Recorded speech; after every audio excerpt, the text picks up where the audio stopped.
Hey guys, I'm standing on the shoreline of the Saronic Gulf, which is really part of the Aegean.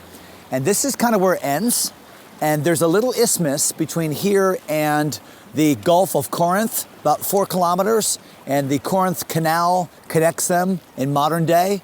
But back in Bible days, this would be a spot where they would unload ships, put them across a makeshift thing called the Diaklos, and then reload ships on the other side, save them hundreds and hundreds of miles going around the Peloponnesian Peninsula. And they would obviously make a lot of money in trade, saving that time. And ports like Cenchrea and Corinth would make a whole lot of money because they controlled this isthmus. That aside, Cenchrea is a very important place in the Bible because a church was here. And we don't know who started the church, but presumably it started because of the efforts of the Apostle Paul, Priscilla, Aquila, the faithful Christians at Corinth, because Cenchrea is just a stone's throw from Corinth. And remember, Paul was in Corinth for 18 months. So it was in Cenchrea that the Apostle Paul gave a letter to a woman by the name of Phoebe.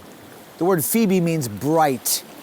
And Phoebe, and it's a pagan name. It actually was one of the names they used for the goddess Diana or Artemis.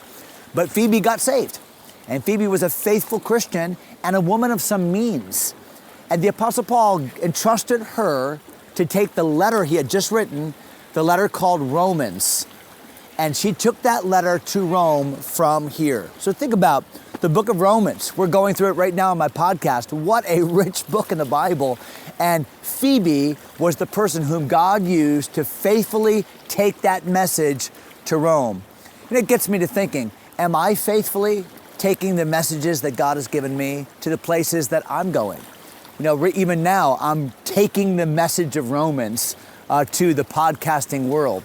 But that would not be possible had it not been for Phoebe, who faithfully carried the word of God to the people in Rome. So when you think about Cenchrea, think about faithful, unsung heroes like Phoebe, a bright one for the gospel, who used her time, effort, and abilities to transport the word of God and make a difference in people's lives.